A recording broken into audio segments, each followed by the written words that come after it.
presence of a quorum. Councilor Baker. Here. Councilor Campbell. Here. Councilor Siomo. Councilor Edwards. Here. Councilor Asabi George. Councilor Flaherty. Here. Councilor Flynn. Here. Councilor Janey. Councilor McCarthy. Here. Councilor O'Malley. Present. Councilor Presley. Present. Councilor Wu. And Councilor Zachem. Here. Madam President, we have a quorum. All present. Thank you, Madam Clerk. At this time, I'm informed by the clerk that we have a quorum. I would like all guests and my colleagues and staff to please rise as Councilor Presley comes up and leads us. Well, I have a clergy person. okay, she's going to bring up her clergy person who's going to lead us through the invocation. Hold on, is he here? Oh, no, he's not. Oh, hold on. We lost him. Let's take a brief. He We'll take a was brief. here. We'll take a brief recess. Silent prayer.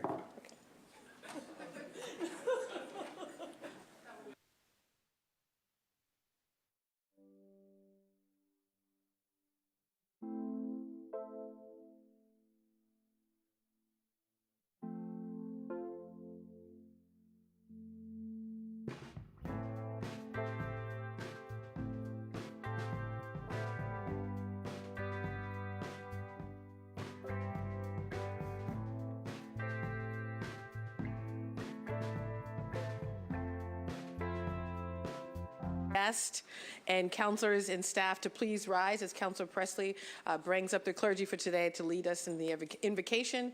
And after the invocation, I ask that everyone remain standing for the Pledge of Allegiance. All right, good afternoon, everyone, and thank you for your patience. It would seem that the Lord is awesome and powerful, but cannot create parking spaces. So this afternoon, we are joined by Pastor Omar Jeffrey Jarvis. He is married to the former Vanetta Angela Brooks in 2001, who has been his greatest friend and support. They work as a team in ministry. In 2002, God blessed them with their first child, Malika. Yes. Malika, I like the middle name, Heaven. Malika Heaven Jarvis in 2004. And they had their second child, Eliana. Yes. Serenity Jarvis. Pastor Jarvis has been privileged to serve congregations in Rhode Island, Massachusetts, Montreal, Canada, and currently serves as the pastor of the historic Berea Seventh-day Adventist Church in Boston and is the area coordinator of the New England North Pastors. For those of you unfamiliar, the Seventh-day Adventist is a Protestant Christian denomination. It distinguishes itself by its observance of the Sabbath on Saturday and its emphasis on the advent of Jesus Christ. I've had the opportunity and the privilege and blessing to worship with them many times, and one of the things I really appreciate about their ministry is their commitment to academic excellence and scholarship. I know that Councilor McCarthy is aware that they have a school in Mattapan that unfortunately suffered an electrical fire in July of 2017. So we are grateful for the ministry and the spiritual stewardship of Pastor Jarvis and the Seventh-day Adventist Church, and specifically Berea, which is celebrating 105 years of its legacy. Thank you. Welcome. Thank you so much for having me. And I'll just actually note that our school is celebrating 90 years this year, and we are hoping to reopen back in September. I'll invite you to bow your heads with me for prayer. Our gracious God, we thank you so much for health and for strength. We thank you for the calling that you've given to each and every individual in this room, as we have been called to be a voice to those who have no voice, to be a force to bring compassion and mercy and love into the midst of our community. Lord God, I ask that today, as this session will meet to deliberate many various issues, I ask, Lord God, that you will grant them wisdom. I pray, Lord, that as they deliberate the concerns of this city, that, Father God, that they will remember your words, which calls for righteousness and justice to roll like a river. I pray, Father God, that even as they deliberate today's agenda, that you will bless them with wisdom. I pray, Lord, that you will lead them in their discussions, that you will continue to guide them and inspire them as they lead this beautiful city of Boston. And when all is said and done, may this city and its citizens be better for their service and their dedication. In the name of Jesus we pray. Amen.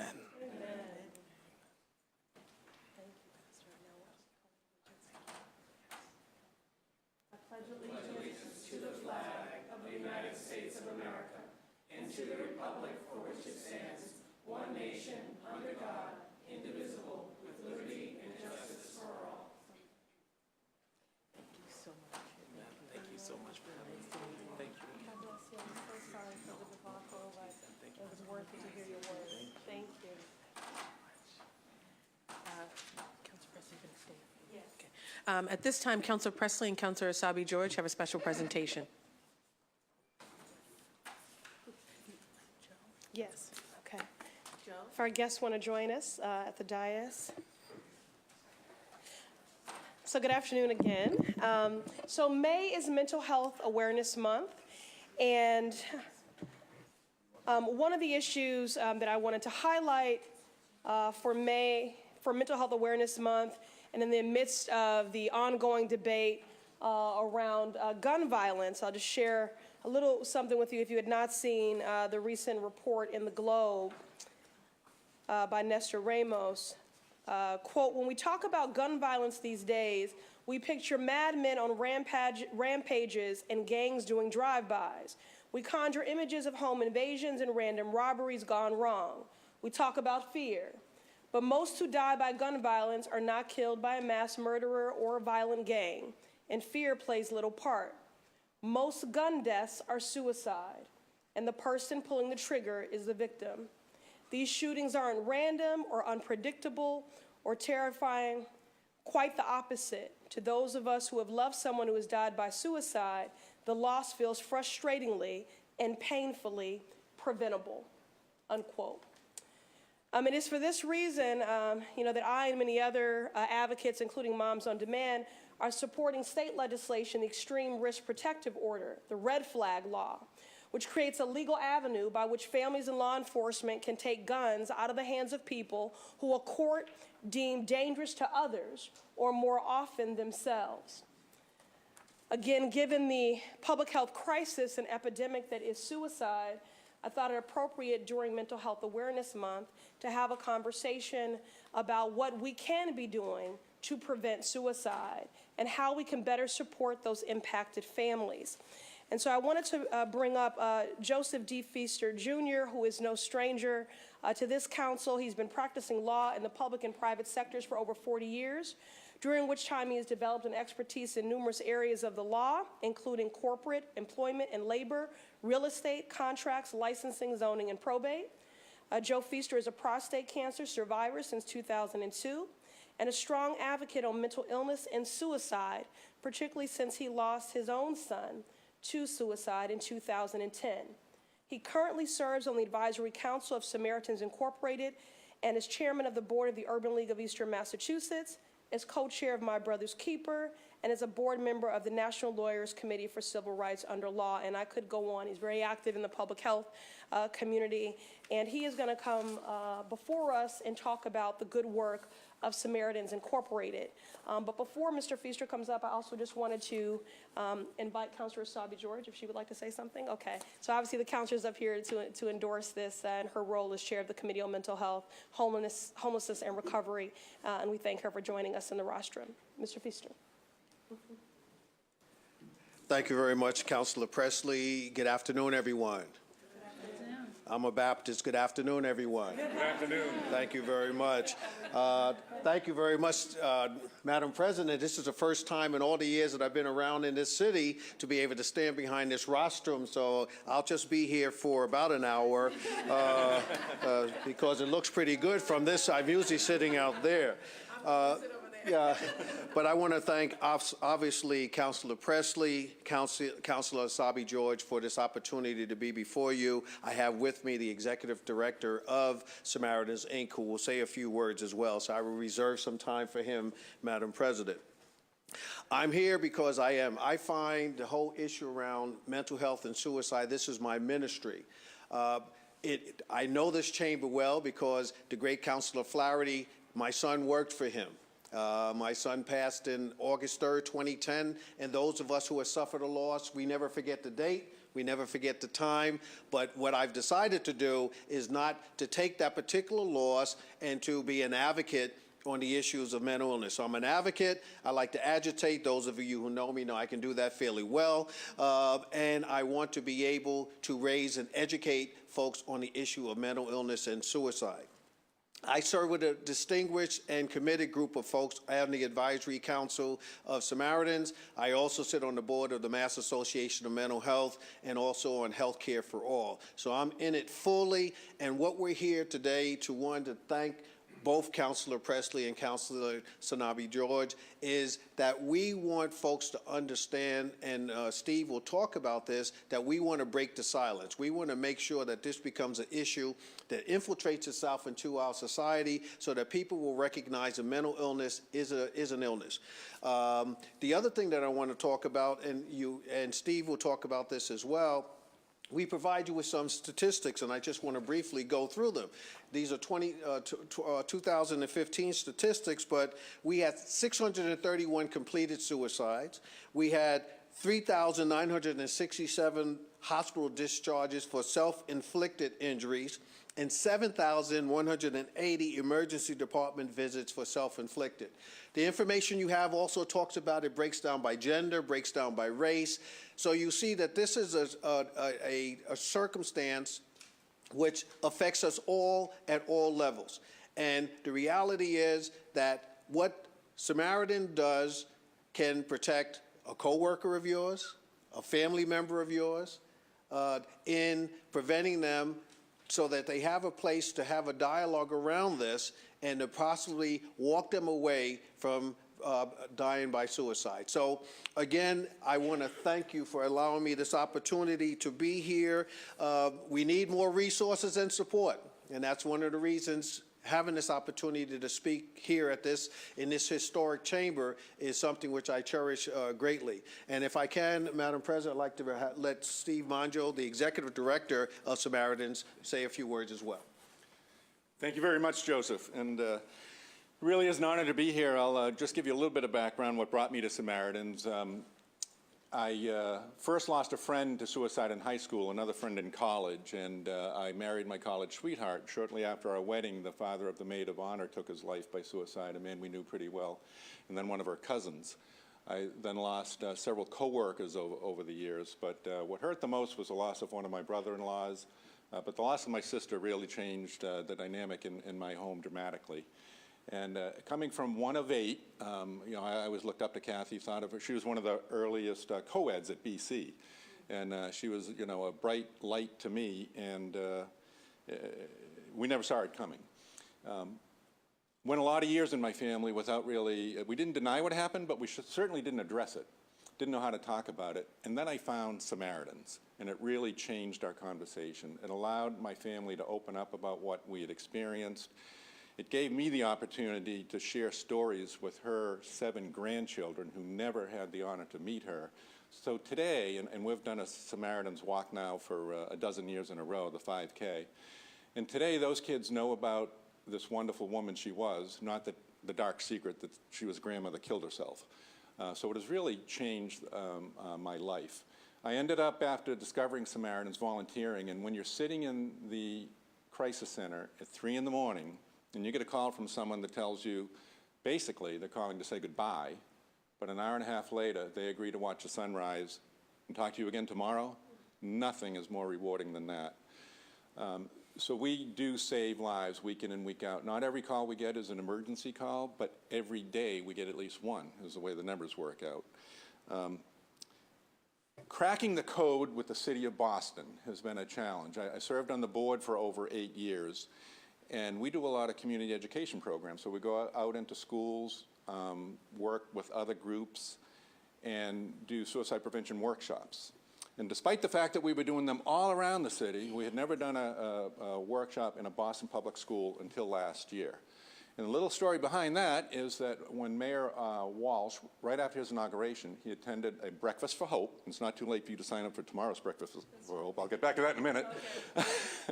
But he was at a Breakfast for Hope, and being who he is, he was a guest, but being who he is, he couldn't help himself at the end of it, and he had to jump up and share a few words. And he really made a lot of connections between, he's been so open about his own recovery and the kind of work we do at Samaritans. And then I was able to stay in touch with him for several months. He might say I pestered him. I just say I stayed in touch with him. But anyway, he ultimately talked to former Chief Arroyo. We ended up meeting with the Health and Human Services team multiple times. We have since, with Will Morales, we've been able to do BCYF. We did a workshop at Agana Sarita for the enrichment program for all the students who do the summer employment program. And we've done it with the 400 street workers. We've been in several different departments now within Health and Human Services to do those workshops, and have cracked the code and as I said, finally gotten into the Boston Public Schools. So this year we'll have almost 2,000 students sitting in on some of our workshops. And we know it's making a difference because we get texts coming into the crisis center saying some lady dropped off this wristband. So I was thinking about taking an overdose tonight, but instead I'm going to give you guys a try. So we know that at that level we're really opening some doors. We're opening and creating the conversation. And for those of you who know Andrea Amador with Boston Public Schools, the behavioral health area, she's been a godsend, and she's really helping us. So we'll be infiltrated in the 9th grade in every high school, hopefully over the next 2 school sessions. Back to the Breakfast for Hope tomorrow morning. If you're available from 8 to 9, it's at the Westin. You can just send me your name on an email and we'll seat you at a table. And thank you again for allowing us some time to share about our work at Samaritans. Yes, and if everyone, in addition to the statistical information that they've provided us with, so that, you know, we'll strengthen our resolve to be partners in suicide awareness and prevention, if everyone would put on their green bracelet and join us at the podium, we'll do a photo that we can share on all of our social media platforms to make sure people are aware of your good work. Thank you. Thank you. Oh, you're in the middle. Oh. Michael, come. Oh, yeah, I tried to do a little bit. Yeah, a little bit of everything. Yeah. You know, put I got to put. Oh, okay, good. Okay, everybody's got their bracelet. Yep. Right hand. Steve. I know it is Wonder Twin Towers. This is how the superpower does it.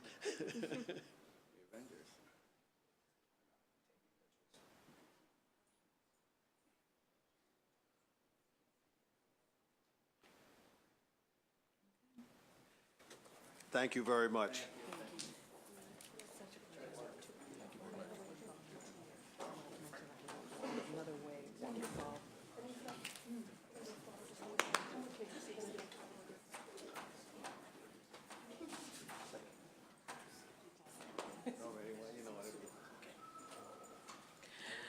Thank you again, Councilor Presley and Councilor Asabi George, and thank you to Good Samaritans for the work they do. I have to add, and I don't often do this, sort of a personal note, if you're thinking about more ways to get involved with Good Samaritans, my husband used to volunteer in the evenings, overnight shift at Good Samaritans. They have a call center and they're always looking for volunteers, and I know this is on TV and people often watch. I hopefully watch the council meetings. But it's a way in which for folks to get involved in an active way to truly save lives. They get calls on a consistent basis. The overnight shifts are sometimes, I think, hard to fill. It's a rewarding work. It requires you to show up, take calls, and to listen. And so I encourage folks to look into that as well. Moving on to the regular order of business, approval of the minutes.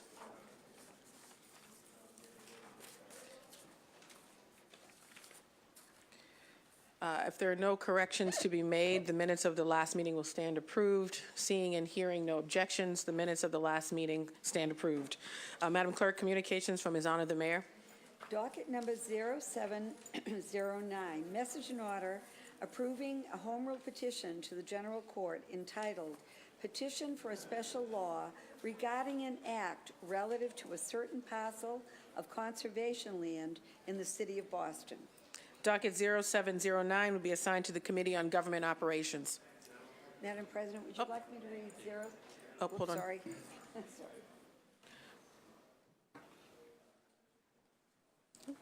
Council Flaherty? Yes, For what purpose do you rise? So it's obviously to deal with docket 0709.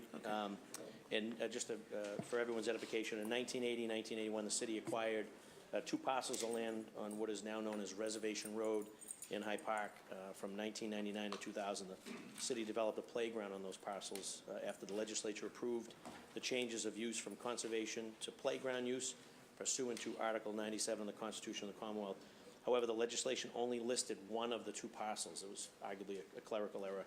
So this home rule petition seeks to correct that situation by obtaining legislative approval for the second parcel so that the usage can be changed from conservation use to playground. And given the work that's already in progress, we're told that it probably at this point makes more sense to suspend and pass so that the legislature can do their work for an expedited approval.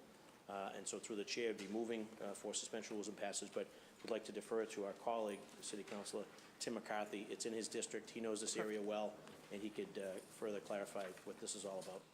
Thank you, Council Thank you, Madam Flaherty. President. Council McCarthy, you have the floor. Thank you very much, Madam President. Thank you, Councilor Flaherty, for handing it over. We had a meeting last night, actually, about Reservation Road. It's a skate park parking lot as well as a turf field. The new turf is coming in. Skate park is going to be refurbished. We're looking at sinking in north of $3 million into this park.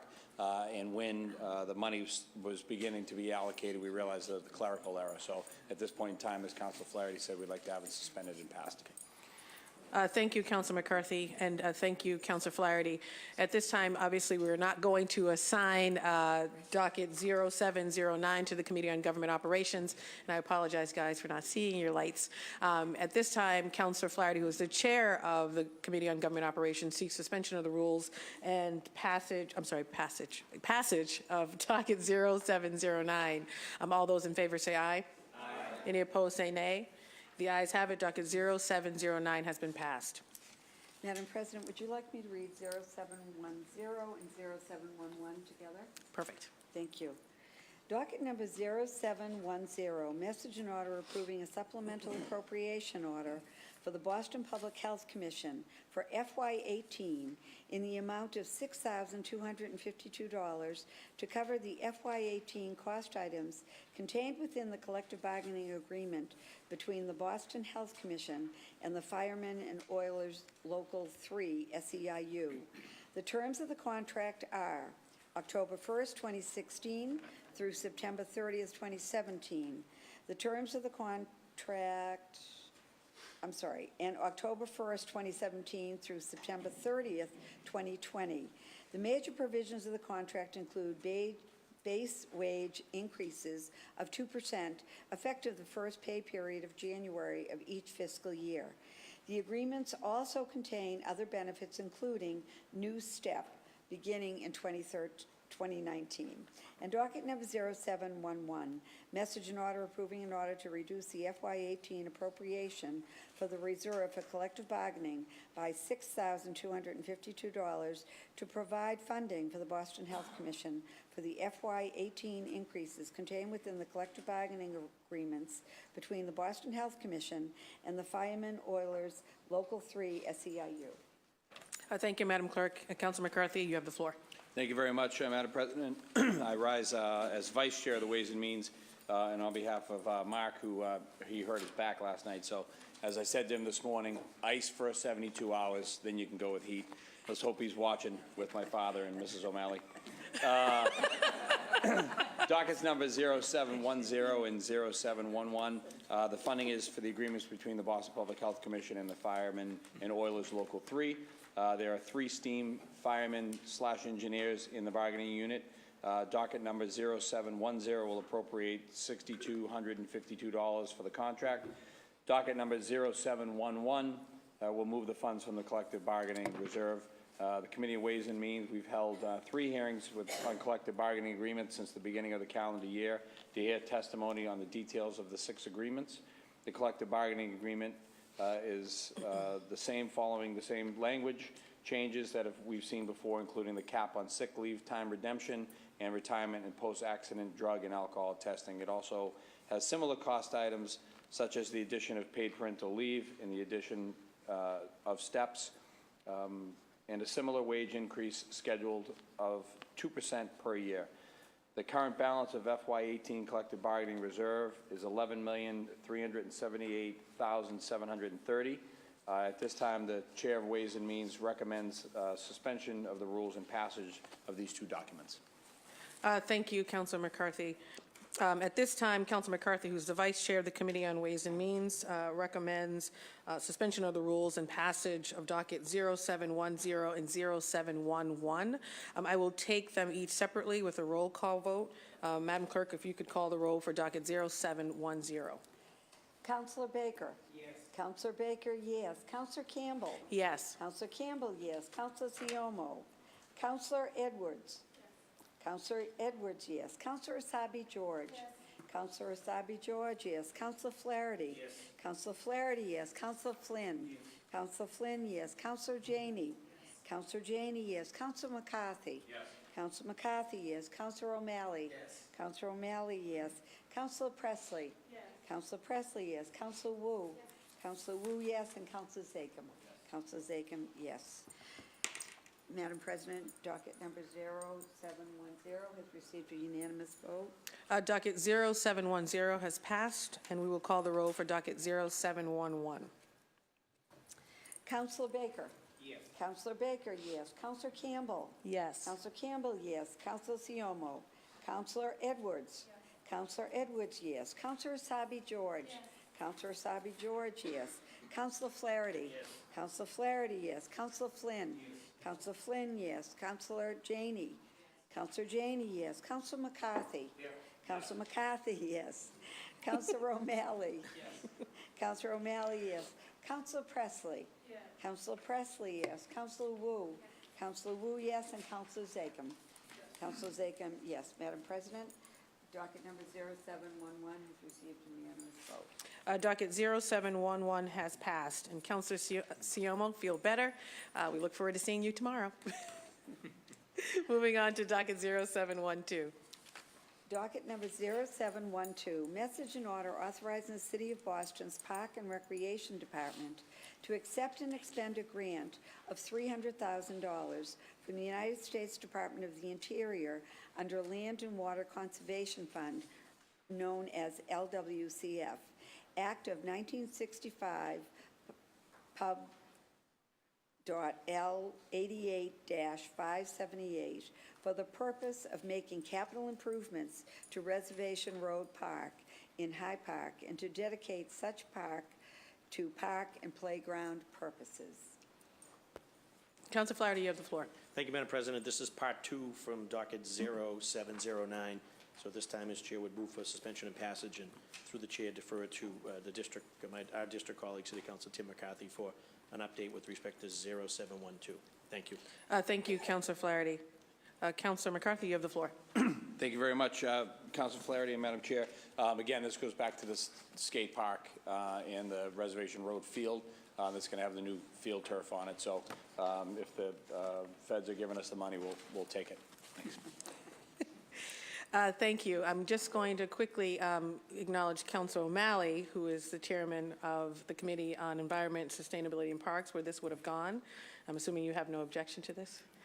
Okay, seeing no objection from Councilor O'Malley. At this time, Councilor Flaherty and Councilor McCarthy seek suspension of the rules and passage of docket 0712. All those in favor say aye. Aye. Any opposed say nay. The ayes have it. Docket 012 has been passed. Madam Clerk, if you could read dockets 0713 through 0715. Thank you, Madam President. Docket number 0713, message and order authorizing the Office of Arts and Culture to accept and expend a grant of $332,330 from the Boston Redevelopment Authority. The grant will fund Boston artists in residence programming throughout the city. Docket number 0714, message and order authorizing the Office of Arts and Culture to accept and expend a grant of $235,011 from the Boston Redevelopment Authority. The grant will fund the Boston Cultural Council grants to individual artists. And docket number 0715, message and order authorizing the Office of Arts and Culture to accept and expend a grant of $123,011 from the Boston Redevelopment Authority. The grant will fund the Boston Artist Resource Manager as a single point of contact for creative people seeking information about issues that include permitting, licensing, affordable housing, and financial literacy. Docket 0713 through 0715 will be assigned to the Committee on Arts, Culture, and Special Events. Docket number 0716, message and order authorizing the Office of Arts and Culture to accept and expend a grant of $250 from Run Street donation awarded by donor group. The grant will fund the mayor's mural crew. Councilor Janey, you have the floor. Yes, thank you, Madam Chair. I move to suspend the rules and I seek passage of docket 0716. It's pretty self-explanatory. This is a grant of $250. It's not a lot of money, but it would go to a great cause, which is to fund the mural crew throughout the city of Boston. Thank you, Councilor Janey. At this time, Councilor Janey, the Chair of the Committee on Arts, Culture, and Special Events, seeks suspension of the rules and passage of docket 0716. All those in favor say aye. Aye. Any opposed say nay. The ayes have it. Docket 0716 has been passed. Docket number 0717, message and order for confirmation of the appointment of new constables authorized to serve civil process upon filing of their bonds for the period commencing May 1st, 2018 and ending April 30th, 2021. At this time, the Chair seeks suspension of the rules and confirmation of the new constables. We all know that there's been some recent changes in the confirmation process for these folks who go through a process overseen by the Boston Police Department and then come to us to move forward with swearing in. So at this time, the Chair seeks suspension of the rules and confirmation of these new constables. All those in favor say aye. Aye. Any opposed say nay. The ayes have it. Docket 0717 has been confirmed. Moving on to petitions, memorials, and remonstrances. Docket number 0718, petition of Limo Liner LLC for a license to operate motor vehicles for the carriage of passengers for hire over certain streets in Boston. Docket 0718 will be assigned to the Committee on Planning, Development, and Transportation. Reports of public officers and others. Docket number 0719, communication was received from Councilor Zachem regarding the notice of his resignation from the Mission Hill Neighborhood Housing Services. Docket 0719 will be placed on file. Matters recently heard for possible action. Docket number 0559 through 0563, order for the FY19 operating budget, including annual appropriations for departmental operations, annual appropriations for the school department, appropriation for other post-employment benefits known as OPEB, appropriations for certain transportation and public realm improvements, and appropriations for certain park improvements. Docket 0559 through 0563 will be assigned to the Committee on Ways, will remain in the Committee on Ways and Means. Docket number 0576, message and order authorizing a limit for the Inspectional Services Department's revolving fund for the fiscal year 2019 to reimburse for administrative costs to those city agencies which enforce CBC Chapter 16, Section 1.9 and 1.9B, and for those costs associated with licensing and registration. This revolving fund shall be credited with receipts from all dog registration fees collected pursuant to CBC Chapter 18, Section 1.4, Section verse 6 through 10, and fines pursuant to CBC Chapter 16, Section 1.9 and 1.9B. Receipts and resulting expenditures from this fund shall not exceed $300,000. Docket 0576 will remain in the Committee on Ways and Means. Docket number 0451, order approving a petition for a special law regarding an act authorizing additional licenses for the sale of alcoholic beverages to be drunk on the premises in Boston. Councilor Flaherty, Chairman of the Committee on Government Operations, you have the floor. Thank you, Madam President. We held a working session on Monday, May 7th. This matter was originally sponsored by our colleague, City Councilor Ayanna Pressley. The legislation seeks to create 153 new non-transferable liquor licenses to the City of Boston over 3 years to various neighborhoods. It should be noted a similar proposal was filed last year and also refiled this year with a couple amendments, including an all-alcohol license for the Bruce C. Bowling Building and $150,000 fee for umbrella licenses.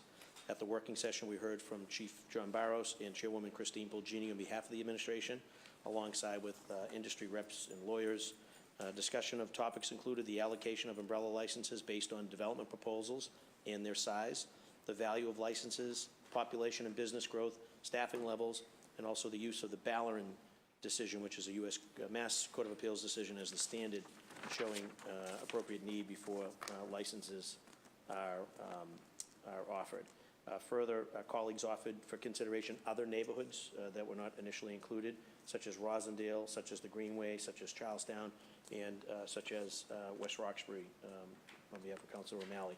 There's also a discussion of looking at the proposal in 2 separate proposals, bifurcating the home rule petition into a neighborhood licenses versus policy and practice for umbrella licenses. So all things considered, it's still a work in progress. At this time, I recommend that it stay in committee, but through the chair, recognize our colleague, City Councilor Ayanna Pressley, for her work to date, as well as being the lead sponsor. Thank you. Thank you, Councilor Flaherty. Councilor Pressley, you have the floor.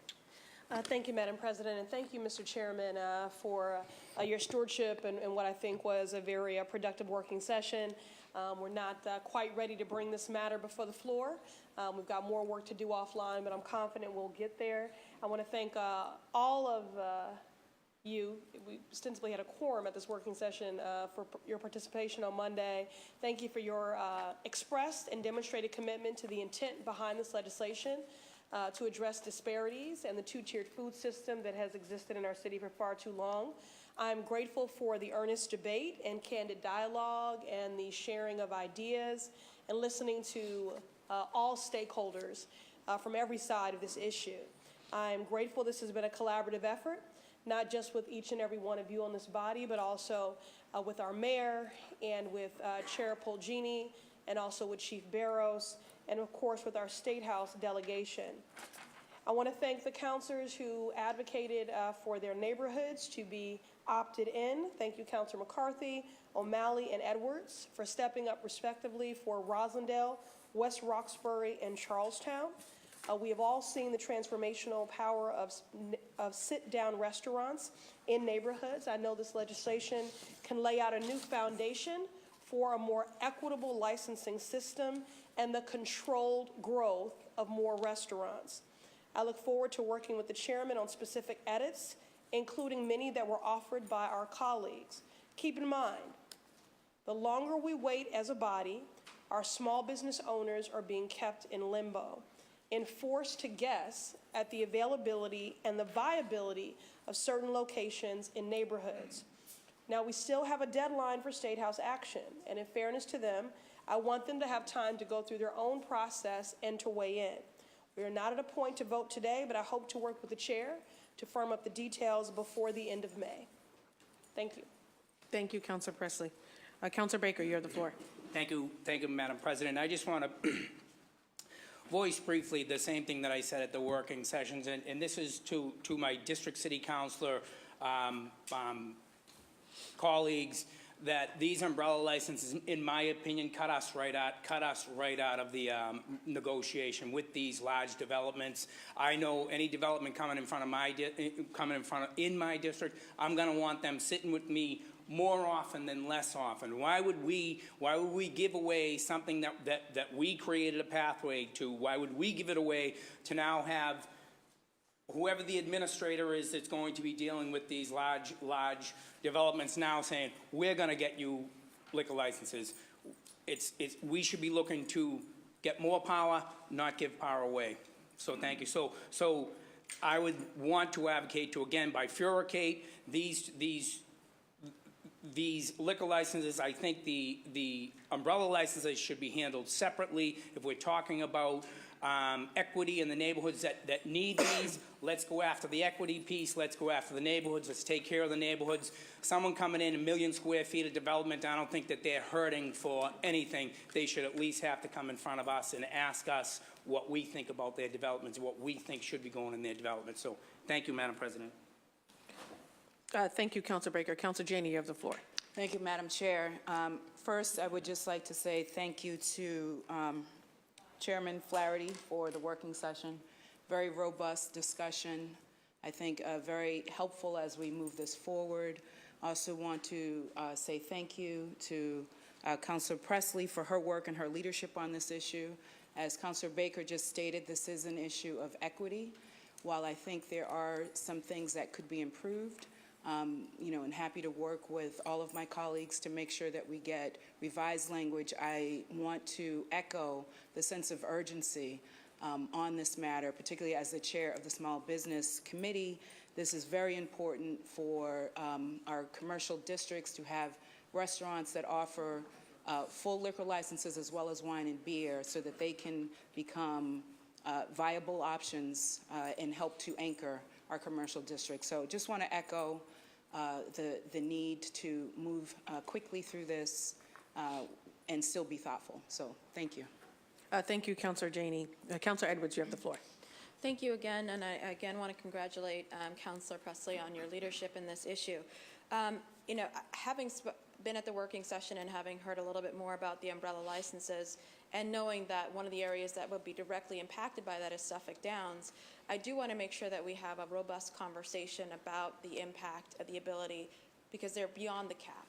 And so while all of East Boston will have 5 to compete on, Suffolk Downs will have an unlimited amount based off of the developer who comes in and gets the umbrella license. So how are we still maintaining equity? Again, the biggest concern I have about Suffolk Downs is that it's going to become another seaport unless we are intentional about how we allow development to happen there. And so we need to be intentional about the equity that we allow there. And if we allow unlimited liquor licenses in one section of just East Boston while the rest is competing for 5, I think we want to make sure that it's fully balanced in how we're going to allow for development. That being said, I think the time is now, and I do think that time is of the essence. We do need to get this back to the State House in a means or in a way that is satisfactory to all of us, and I don't want perfection to be the enemy of progress. We need this. I want to know, and maybe someone can educate me after this hearing, is bifurcation the only way to deal with the umbrella licenses? Is there a delay clause that we could put in there so that the equity can move right away, and that when we are dealing with a bifurcation, it's 2 to 3 years after we've enacted this as well? So I wanted to put that out there as possibly another option to allow for equity to take off, and then for us to deal with the issue of umbrella licenses, still allowing them, but also saying we need, they're not going to hit the same time as the neighborhood licenses. So those are my thoughts, and I just wanted to say thank you again for visiting me the other day, Councilor Baker, and helping me. Thank you, Councilor Edwards. At this time, Councilor Flaherty, Chairman of the Committee on Government Operations, recommends that this docket stay in committee, and so docket 0451 will remain in the Committee on Government Operations. Docket number 0623, Home Rule Petition for a special law regarding an act directing the City of Boston Police Department to waive the maximum age requirement for police officers for Hugh Trong Nung. Councilor Flaherty, you have the floor. Thank you, Madam President. The committee held a hearing yesterday on docket 0623. Matter was sponsored by our colleague, City Councilor Frank Baker, and referred to committee back on April the 25th. For background reference, under the current law, the maximum age requirement for police officers for original appointment is 40 years of age on the date of the examination, the entrance exam. The maximum age has been adjusted several times in the past, most recently, I believe it was in 2007. Mr. Hugh No is required to meet all qualifications in order to become a police officer, including passing the exam, physical capabilities, and successful completion of the academy. There is also precedent on the Boston City Council to consider such a waiver. Back in December 2013, a home rule petition was passed by the Boston City Council in a similar matter. We had interviewed Mr. Hugh No yesterday.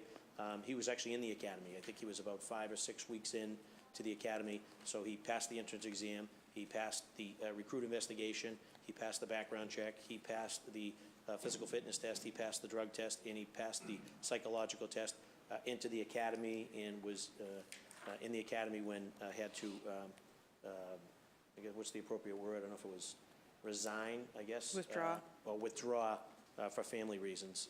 And then, of course, his birthday had hit. So he was asking yesterday if we could consider this matter. So I'll defer it through the chair to the lead sponsor and anyone else that would like to speak.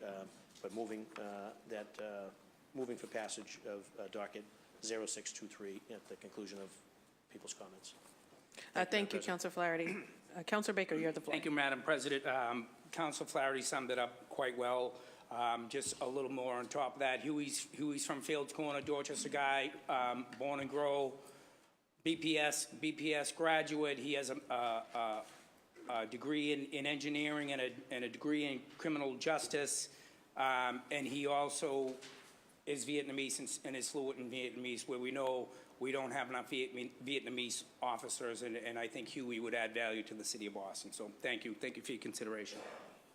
Thank you, Councilor Baker. And I'll just add, Councilor Baker and I split Fields Corner, and Huey lives in District 4, and I was at the hearing, and echo the sentiment that he is fully qualified, and this is sort of a technical issue, but adding that he does speak Vietnamese, and we know that if we're talking about increasing diversity when it comes to BPD, we need to do a lot better, specifically when it comes to Asian officers.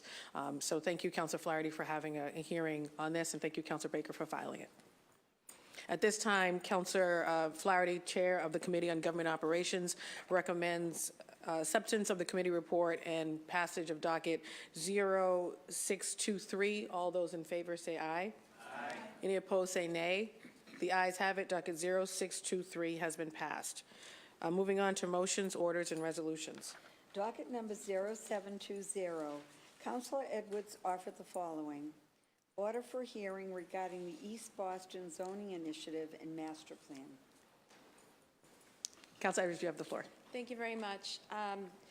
In East Boston today, we're facing a great deal of development and massive amounts of change at rapid paces. And what a lot of us are feeling, including myself, is that we lack control, that we lack a vision, and we lack cohesion in this development boom that we're seeing. And many of us feel it's to our total and complete exclusion. And the real concern that I have is that when we do, with the process that we have right now, takes an 18-year-old master plan that was completed in 2000 and asks developers in the community to use those guidelines to then go to the ZBA, which are then virtually ignored. We have essentially spot zoning with variances being the rule of the day instead of the actual master plan and the zoning ordinances that we pass as a community. So today I'm asking for us to engage in that conversation again and either do a master plan or a rezoning initiative that we've seen in South Boston to make sure that the residents of East Boston are at the helm and or driving this bus instead of being driven by it. We want to make sure that that plan is comprehensive and includes traffic, parking, it includes resiliency, and it also includes Suffolk Downs. Again, it's now over 100 acres of nothing, but ultimately we need to make sure that we're dealing with this as part of a cohesive vision and plan that is led by the residents of East Boston. Not only are we going to try and have this master plan, but we certainly are going to have this hearing, thank you to Councilor Wu, in East Boston. And so that folks will come out and we will make sure that we say to the invited guests of BTD, of the BPDA, of DND, that this is our vision, this is our shared excitement for development. And I want to make this very clear. This plan is not a plan of no. This is not a plan of trying to prevent something. This is a plan where we can vision a future that we can all live with and also set limits that we can all live with. So I'm looking forward to that conversation, and I thank you again for this opportunity. Thank you, Councilor Edwards. Councilor Flaherty, you have the floor. Just please add my name, Madam President. East Boston's obviously a great neighborhood, undergoing significant changes, and we've seen some immediate dividends. Both Councilor Flynn and I working with the local elected officials, the mayor's office, and the BRA with respect to two issues, which is the rezoning of South Boston going from Article 57 to Article 68, which to protect the quality of life of the community and control, I guess, the density and increase parking requirements per projects, and also to relieve the congestion in the neighborhood streets, but also a tool that we had used, which because of my tenure here, because I knew having the experience on this body, knowing that the interim iPod overlays played a huge dividend, we were able to introduce the interim iPod overlay as a way just to kind of calm things down a little bit. So through the chair, make an offer of suggestion to our colleague that as they're thinking about the master plan for East Boston, as they're thinking about possibly rezoning East Boston, that they may also think about injecting an interim iPod overlay as an effort to, again, control the density, increase parking on the projects, which obviously also helps control the density and try to protect the quality of life over in East Boston. So please add my name. Thank you, Madam President. Thank you, Councilor Flaherty. Councilor Wu, you have the floor. Thank you, Madam President. I just wanted to rise and commend the maker and ask that my name be added. East Boston truly is sort of a confluence of all of the big issues that the city's grappling with, climate change and housing and economic development, and really what the vision will be for the type of city that we're building. So want to applaud Councilor Edwards because the work that she's going to lead here is really going to have impacts and set precedents for neighborhoods across the city and really beyond Boston too. Thank you. Thank you, Councilor Wu. At this time, Madam Clerk, if you could add Councilor Flaherty, Councilor Wu, Councilor Asabi George, Councilor Janey, Councilor McCarthy, Councilor Presley, Councilor Zakam, Councilor Flynn, as well as the chair. And I will just add, I want to also thank Councilor Edwards for bringing this forward. I know that several colleagues have had visioning sessions around development in certain neighborhoods, but how do we actually put something that's more formalistic in place where it can be community driven? So thank you, Councilor Edwards, for bringing it forward. At this time, docket 0720 will be assigned to the Committee on Planning, Development, and Transportation. Docket number 0721, Councilors Edwards and Asabi George offer the following order for a hearing regarding payment in lieu of tax agreements with the City of Boston. Councilor Asabi George, you have the floor. Thank you, Madam President, and thank you to my colleague, Councilor Edwards, for joining in on this, and our office is working together on presenting this order today, this hearing order today. I rise to address the declining participation of our large nonprofits in the payment of lieu of taxes, or pilot program that we have in the City of Boston. And at the same time that they're declining, we find that many of our neighbors, our residents, our homeowners are facing incredibly increasing taxes on their property. Boston is certainly unique when it comes to our wealth of colleges, hospitals, and art institutions. And all of those institutions are very unique in the amount of wealth they've accumulated over time.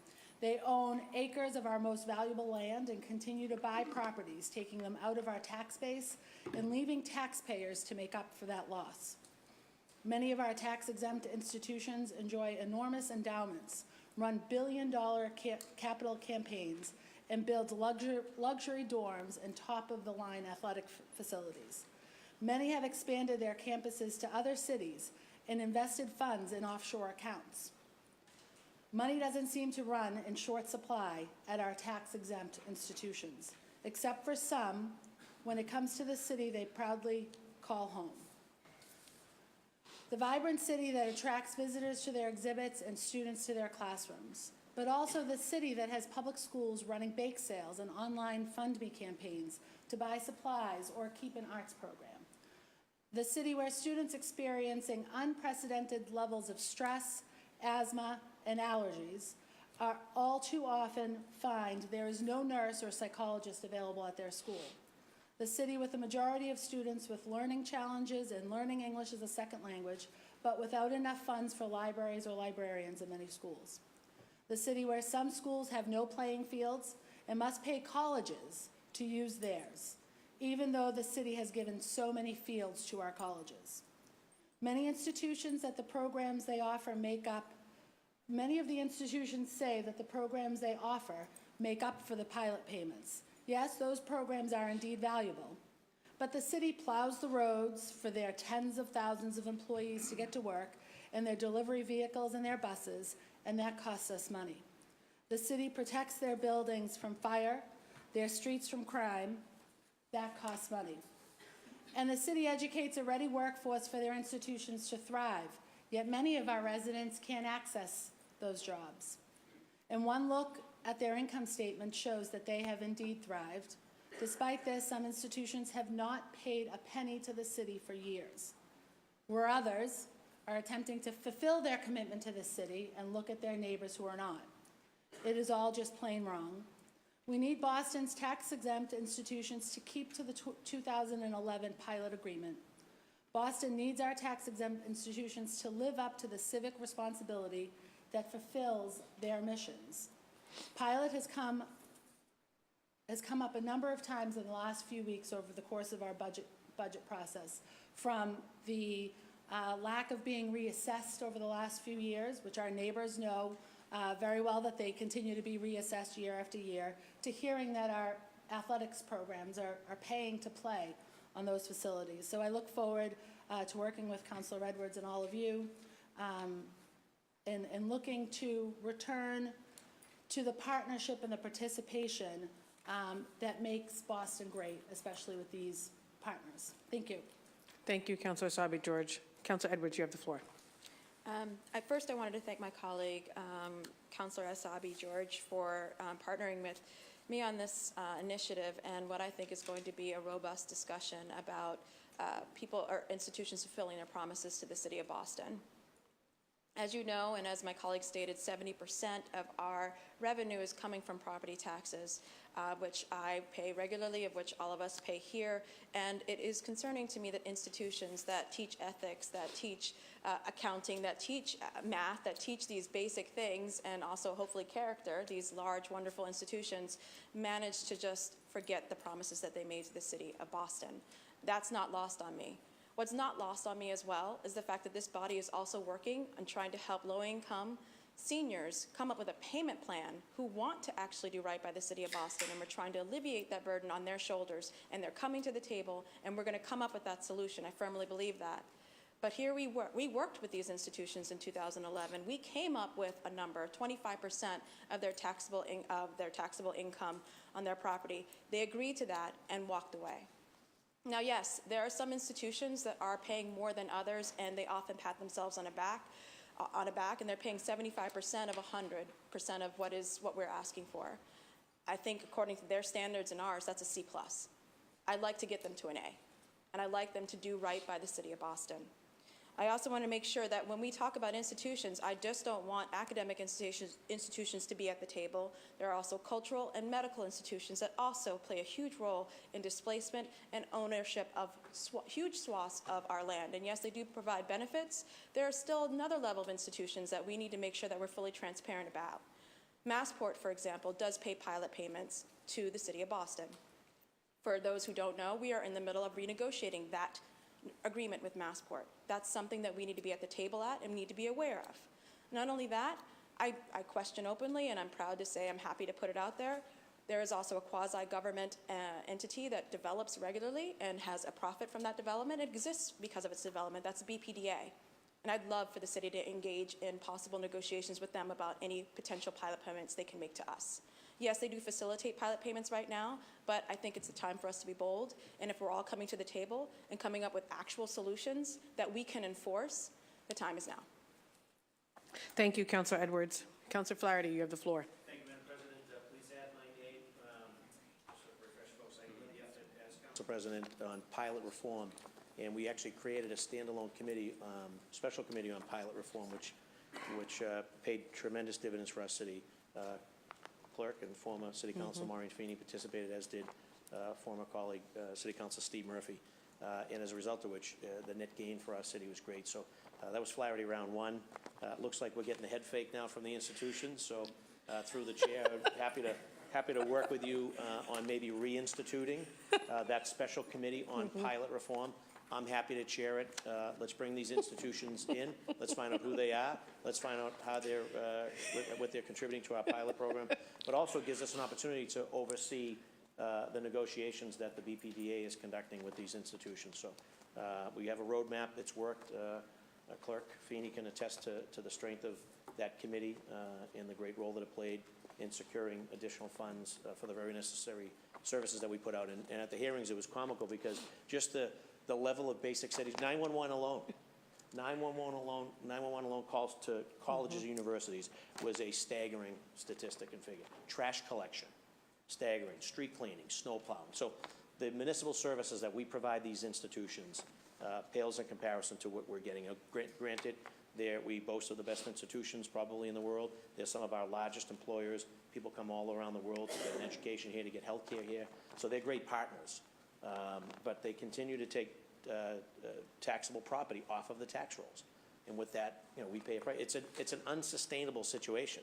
When we now have more tax-exempt property in Boston than taxable, when I joined the council, it was just about even, just about around there. So I think the pendulum has kind of swung where I believe now we have more tax-exempt property than taxable. If that trend continues, it's just not sustainable. It's not how you'd run your household budget. It's not how you'd try to educate your kids. It's not how we would run, this body here. So I think the time has come to reinstitute that special committee on pilot reform, and happy to lend an ear on it. Thank you, Madam President. Thank you, Councilor Flaherty, and thank you also for the football analogy. It brought some laughter up here. I will just add, before I add folks to this, I think something that came up in budget conversations the past two cycles by several colleagues, including some who are no longer here, is the voluntary nature of pilot programs and whether or not we should be having a conversation about expanding the avenues or potential resource pools for taxes. We rely a lot on property taxes, and maybe it's a time, I think, to have a conversation, hopefully in the context of the hearing order that Councilor Asabi-George and Councilor Edwards are calling for, about the voluntary nature of the pilot program, pilot payments, and whether or not we should be pursuing something different. But also this idea of we just rely on property taxes because the city of Boston does not have the authority to expand to move into other areas in which to tax folks. Obviously, these are conversations when it comes to the state and interacting with the state, but I would love to make that a part of your hearing because I think it all goes hand in hand. So thank you both for bringing this forward. At this time, Madam Clerk, if you could add Councilor Flaherty, Councilor Baker, Councilor Flynn, Councilor Janey, Councilor McCarthy, Councilor O'Malley, Councilor Presley, Councilor Wu, Councilor Zakem, as well as the chair. Docket 0721 will be assigned to the Committee on Ways and Means. Docket number 0722, Councilors McCarthy and Flynn offer the following order for hearing regarding concurrent jurisdiction of Massachusetts Port Authority controlled properties located within the city of Boston. Councilor McCarthy, you have the floor. Thank you very much, Madam Chair. I want to thank Councilor Ed Flynn for joining me in this endeavor. The South Boston waterfront is not the same as it was 50 years ago. It's not the same as it was 20 years ago or even 10 years ago. In fact, 10 years ago, the city of Boston collected about $16 million in taxes from the South Boston waterfront. In FY16, it collected $100.8 million in taxes from the South Boston waterfront. That's a 526% increase. Thousands of new Bostonians, as we know, live there. Eddie must have knocked all of their doors. Boston Police Department does not have jurisdiction to respond to any incidents within our own city. This is not what this would do is not take away any authority from the state troopers by any stretch of the imagination, but it gives the Boston Police Department, our Boston Police Department, authority as the troopers do in that area. This hearing is really simple, in my opinion. This hearing is meant to explain to the council and the citizens of Boston why concurrent jurisdiction is an issue and not a solution. Thank you. Thank you, Councilor McCarthy. Councilor Flynn, you have the floor. Thank you, Madam President. Boston City Councilor at Large Michael Flaherty and I recently offered a resolution in support of concurrent police authority for state police and the Boston Police Department on Massport properties, including the South Boston waterfront. That resolution was related to a House of Representative budget amendment filed at the state level by former Rep. Nick Collins. The Boston City Council went on record in support of Rep. Collins' amendment for concurrent jurisdiction and equal access to police services for all areas of Boston. Councilor McCarthy and I are proposing a hearing on discussing shared enforcement jurisdiction between the Boston Police and State Police. This proposal would not take away the authority of the State Police. It seeks to provide the Boston Police the same police jurisdiction as State Police in the City of Boston. This hearing is all about public safety and providing equal access to services from the Boston Police Department for all of our residents, including our neighbors on the South Boston waterfront. We want what is in the best interest of community members and business owners as well. We are merely seeking concurrent jurisdiction for law enforcement, just as we currently have for state roads, the MBTA, and DCR property. I want to thank Councilor McCarthy and Councilor Flaherty as well. Thank you, Madam President. Thank you, Councilor Flynn. Are you looking to add Councilor Flaherty to this? Just please add my name. Okay. Councilor Flaherty, you have the floor. That's good. I just want to add my name. Okay. Madam Clerk, if you could add Councilor Flaherty. Councilor Edwards, you have the floor. Sorry, I just wanted to note, I wanted to commend the makers both on this and your leadership. At the last conversation we had about this in resolution, I fully supported it because of East Boston's unique relationship with the airport. We have a huge amount of our neighborhood that has this issue of the dual jurisdiction.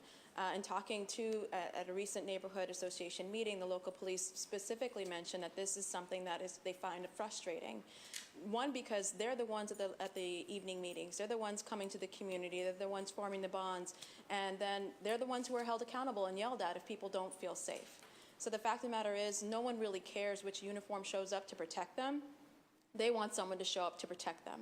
And I think this only adds to the resources that our law enforcement needs. And I, again, commend both the makers on your leadership. I look forward to the hearing. Thank you, Councilor Edwards. Councilor Zakhem, you have the floor. Thank you, Madam President. I want to thank the makers and the Councilor Flaherty and Flynn for bringing this issue up before. This has been ongoing. Year after year, Commissioner Evans comes here and talks to us. And I don't know, Councilor Flaherty, you might know better how many times we've sent a home rule petition up or sent a resolution up in support of this. It's just ridiculous. It's, I think, an embarrassing position for the state police to take on this issue and for our state government. I know now Senator Collins has been working hard on this, but we need all of our Boston delegation, I think, to be standing up on this and to be talking to their colleagues in the legislature with the governor's office, because this someone's going to get hurt. You know, this is an issue of public safety. We have a Boston Police Department that is world-renowned for their community policing, that takes it incredibly seriously in all of our neighborhoods, going to community meetings, knowing how to respond when we're having incidents in people's households, whether because of domestic violence, whether it's because of street crime. The state police are a capable force, but they are not an urban police force. They are not the Boston Police Department.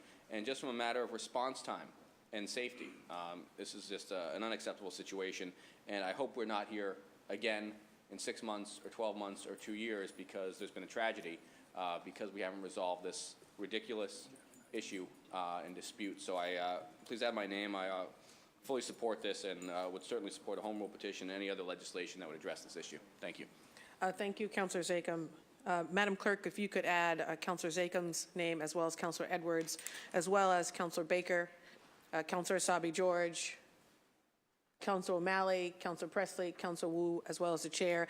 I will add my voice to this as the previous chair of the Committee on Public Safety and Criminal Justice.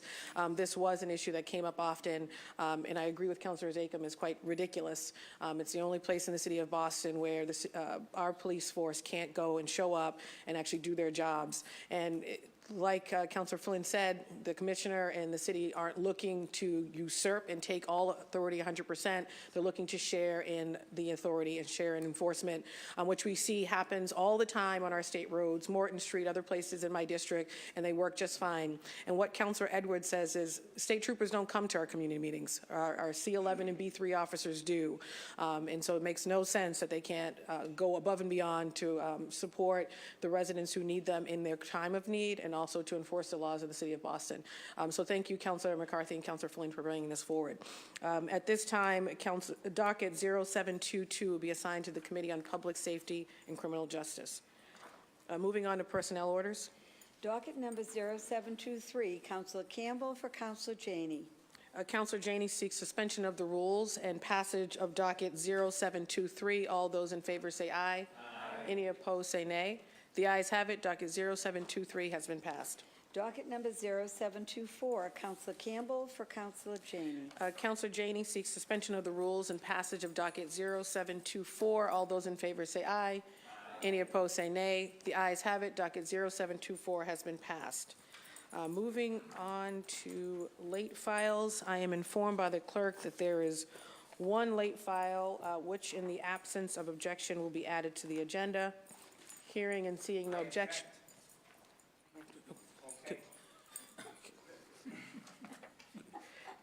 Sorry. I didn't want to miss my opportunity. Okay, Councilor Baker, do you object to the adding of this? Okay. No, it won't be added to the agenda. So at this time, because we have one objection by Councilor Baker, the late file matter will not be added to this agenda. And moving on now to the green sheets. Anyone wishing to remove a matter from the green sheets? May do so now. Okay, seeing that no one would like to move anything, moving right along. I'm informed by the clerk that we have 4 late file matters to be added to the consent agenda. In the absence of objections, in the absence of objection, those 4 late file matters will be added to the consent agenda. Hearing and seeing no objection, the 4 late file matters will be added to the consent agenda. At this time, the chair moves for adoption of the consent agenda. All those in favor say aye. Aye. Any opposed say nay. The ayes have it. The consent agenda has been adopted. At this time, I would like all of my colleagues, staff, and guests to please rise as we, I apologize. Just a moment, I apologize. Councilor Presley, for what purpose do you rise? Unanimous consent, just to make an announcement about some events happening in the building today. Go right ahead, Thank Councilor you. Presley. I just wanted to remind all of you that immediately after our council meeting, you and/or your aides are invited to participate in my annual Madam Clerk. collaborative briefing with the Boston Public Health Commission. We'll be going over the data from the 2016-2017 annual Healthy Boston report, which will highlight a lot of the trends and the disparities, including issues like suicide and other things. So you certainly can get access to the report on your own, but I find that the presentation is one that is very informative and allows you to have that back and forth. So I hope you'll join us. We'll be right here. Actually, we'll be in the council chamber because we wanted to make sure that we could get this information on the record and that it could be live streamed. So we'll be right here in the council chamber from 2 to 3 for that Healthy Boston annual report in partnership with the Boston Public Health Commission. Also wanted to remind you, since today is School Nurses Appreciation Day, and invite you to my annual luncheon on Friday. You should have it in your inboxes to support and to celebrate and to recognize the contribution of our school nurses. And it also affords us the opportunity to talk with them about what they are seeing and experiencing on the front lines. And then finally, just because I'm going to filibuster, reminder that the Mother's Day annual Walk for Peace was wonderful to have Chaplain Cherry in here last Wednesday, is this Sunday. If you have not already made a contribution, Councilor Campbell last year, I know, convened a briefing for all the counselors to better unpack and to explain the work, the incredible work that goes on here to support surviving family members of loved ones lost to gun violence. And so I hope to see all of you Sunday for the kickoff at 8 a.m. in Town Field in Fields Corner in Dorchester. And I hope you'll consider making a contribution. And happy Mother's Day to all the moms. Thank you. Thank you, Councilor Presley. Councilor Janey, you have the floor. Thank you. I seek unanimous consent to speak, Madam Chair. Regarding? I'd like to build on the Mother's Day as well as ask for prayers for former counselor, if that's okay. Go right ahead. Thank you, Councilor Janey. So thank you for the reminder of the Mother's Day Peace Walk. As people across our city have been reading in the news about a young victim who was shot and killed last Friday. He was set to graduate next week, May 19th. He's someone's son, but so are, I think he was the 17th homicide victim, but so are all the other 16 victims that preceded him. They are also someone's child. someone's brother, someone's father, someone's sister, someone's mom. There was a stabbing last night, so just ask that we continue to lift these families in prayer and that we continue to work to make sure that our city is safer, more equitable for all of our residents. And then in closing, many of you, I know all of you know, and many of you attended the prayer service for former City Councilor Felix Arroyo, who is currently the probate register. He is ill, and just ask that you continue to lift him up, whatever your belief system. I was honored and blessed to have him here just 2 weeks ago today to celebrate his 70th birthday. And so just ask that you continue to lift him up in prayer as well as his family. Thank you very much, Thank Councilor you. Janey. Councilor Baker, you have the floor. Unanimous consent to make a statement? Regarding, Memoriam. go right ahead. So a week and a half ago, I allowed my son to go off the street for the first time on his bike with another nephew of mine and actually Councilor George's son. And the reason why I say that is because the person who I'm going to talk about was the first person I went off my street with on my bike. He was 52 years old, spent the last 25 years in and out of detox and homeless shelters. He literally lived in the Planet Storage down on Southampton Street for a while. Life of pain, life of hurt. He was talented. He was a good guy. His name was Kevin Kieran, and I just want to make sure he's okay in the afterlife. Thank you, Madam President. Thank you, Councilor Baker. Okay, so at this time, I ask that all guests and my colleagues and staff please rise as we adjourn today's meeting in memory of the following individuals. For Councilor Asabi George, John Sullivan. For Councilor O'Malley, Robert Doherty and John Potts. For Councilor Janey, Christopher Joyce, Claiborne Blair, and Paulette Ford. For Councilor Baker, Kevin Chisarian. Karen, you just said that. Kevin, Karen, and Jane Donovan. At this time, I ask for a moment of silence.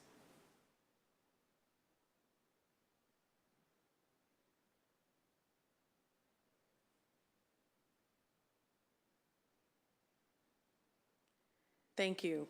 At this time, the chair moves that when the council adjourns today, it does so in memory of those aforementioned individuals. We are scheduled to meet back in this chamber at Boston City Hall on Wednesday, May 16th at noon. All those in favor of adjournment, please say aye. Any opposed, say nay. The ayes have it. The council is adjourned.